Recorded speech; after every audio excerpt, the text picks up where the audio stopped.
Magdasal tayo sa ngalan sa Anak sa Diyos Espiritu Santo. Amen. Maraming salamat o Diyos sa grasya na tanggap namin sa araw na ito. Amen. Kain tayo guys, ang ulam namin. Kani? Inasal. Sinigang na baboy.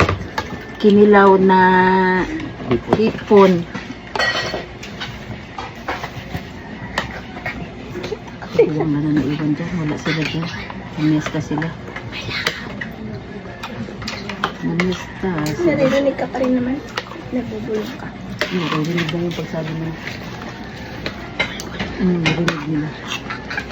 Alam mo ah. Ay, hindi ko load ko. Kitilagin mo ako ng white.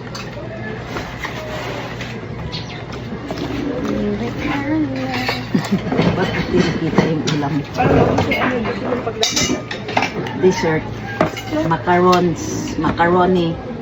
Macaroni and corn tapioca. Tapioca. Tapos, ano pajibar. Inasal.